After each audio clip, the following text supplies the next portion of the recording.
This is Optimal Relationships Daily, episode 1148. Moving In Together. Tips from a Minimalist Couple by Jennifer Tritt of NoSidebar.com.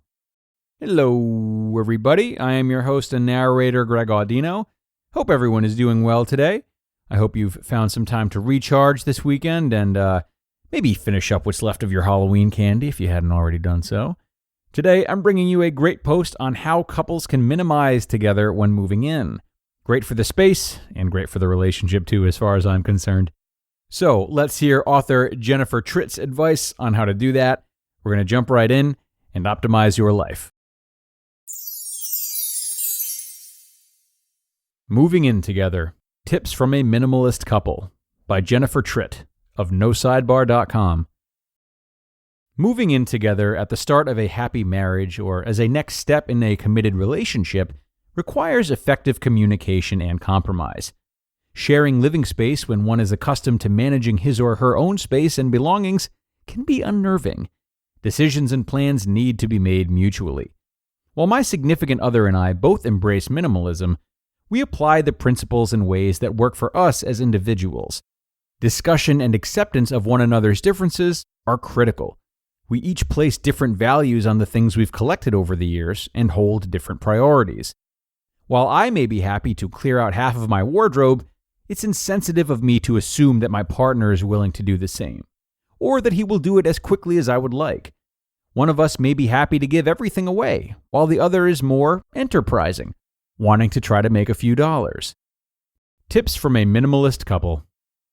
Planning ahead can help you avoid the chaos and conflict you may have experienced in previous moves. Here are some tips from a minimalist couple on how minimalism can assist with the transition. Number 1. As you pack, purge. When we decided to move in together, we had the advantage of time. I knew 3 months in advance that I would be leaving my apartment and moving into his house. This allowed plenty of time to sort through my things and decide what to keep, toss, sell, and donate. It also gave us time to identify furniture and other household items of his that could be removed. Even if you're on a tighter schedule with your move, make the effort to eliminate worn-out items and things you no longer need or use as you're packing. Don't carry the physical and emotional weight with you into your new dwelling, thinking you will sort through these things once you're settled. Expect some emotional triggers. Items bring to mind memories of people and events, some pleasant and some painful, even if you don't recognize it right away. It was healing and cleansing to let go of items linked to past relationships in order to start fresh. Not only photos and mementos, but everyday items can elicit emotional reactions. Offer your excess, quality items to family and friends, but be careful not to push. Make the offer, and if it isn't accepted, donate. We made arrangements with several community agencies where we plan to drop off furniture and other large household items during the window of time that we were renting a moving truck. Make the most of the transition time to clear out the clutter. Number 2, be creative. We walked through the house room by room with a list of my furniture in hand to try to determine where things would be placed. We took a careful and deliberate look at each room, what furniture it contained, and what pieces we actually needed and liked. Think about using furniture in different ways or eliminating the need for some pieces. Thanks to minimizing our wardrobes, we were able to eliminate a dresser. We both had our own concerns about fitting our things into one bedroom, but after eliminating the dresser and other clothing items, we soon discovered a happy and less cluttered space. We donated a bunk bed that his son had outgrown and replaced it with a bed left over from my son's exodus to college. We used an antique blanket chest of mine as a TV stand and a library table of his as a desk for me. As unnecessary paperwork was shredded, a 4-drawer filing cabinet was no longer needed. We moved it to the garage and repurposed for better organization there. 2 6-foot bookcases full of books were minimized, allowing me to add my limited collection to our new combined collection. Number 3. Remove duplicates. It's quite possible that you may both bring the same or similar items into your mutual living space. You may not realize this until you begin to settle into daily life together.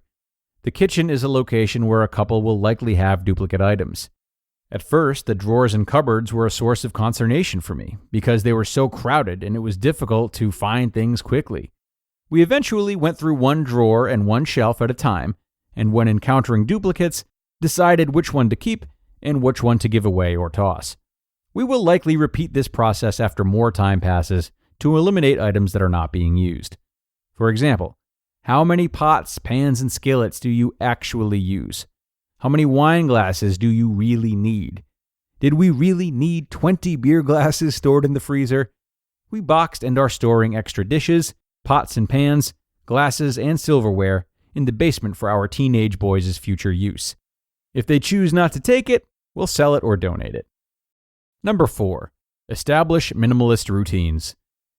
The start of a new living arrangement is a great time to establish new habits. We agreed upon a collection spot in the basement for additional items. Clothes, books, and other items are collected, and a list maintained for tax time. We're in the process of developing our shopping routines. Think about where you will maintain a list. Individual or combined? On paper or using an app? How often will you shop? With clothing and other belongings, consider a one-in, one-out approach. As minimalists, shopping to us is a task, not a leisure activity, so we aim to be efficient. I am pleased to report that minimalism made what could have been a stressful and chaotic move into an easy transition and new beginning for us.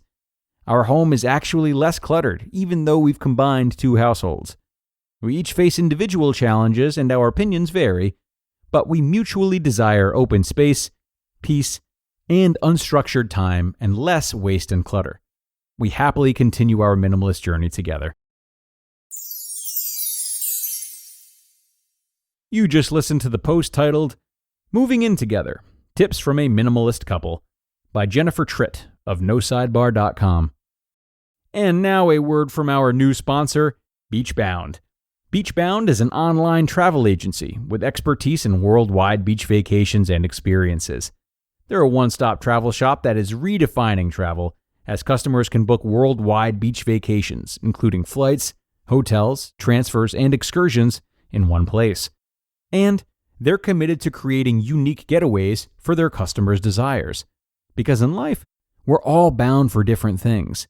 With BeachBound.com vacations, you could be bound for adventure, bound for passion, bound for discovery, or bound for togetherness, bound for immersion, bound for rejuvenation, or maybe bound for encountering the unexpected. Personally, when I'm at a beach resort, I'm bound to end up at the poolside bar or maybe creating my own taco flight, only once I've hit my daily quota for cannonballs, that is. That's just me. But with BeachBound.com, you can find the perfect beach vacation for you, no matter what you're looking for. So visit BeachBound.com to book your next beach vacation. What are you bound for? And thanks a lot to Jennifer for helping guide couples along through the often challenging, albeit exciting process of moving in together. A lot of nice tips here that, frankly, are great for building a bond as well as minimizing. I wanted to share a thought on minimizing the mementos that we might find, things that trigger us emotionally, as she puts it, and have sentimental value. So minimizing is about retaining purpose and ridding oneself of all else, really.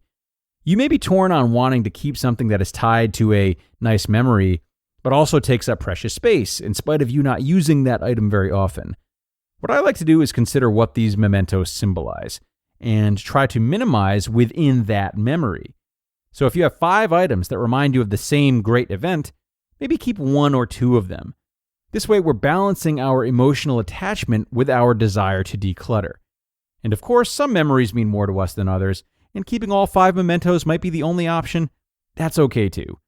Just know that for a lot of these great times, there is the option to keep them alive while still making space and making mindful choices. That's all for today though, everyone. Thanks so much for joining, and I hope all couples can take these words to heart, even those that have lived together for many years. Enjoy the rest of your weekend if you're listening in real time, and be sure to come on back for another narration tomorrow, folks. That's where your optimal life awaits.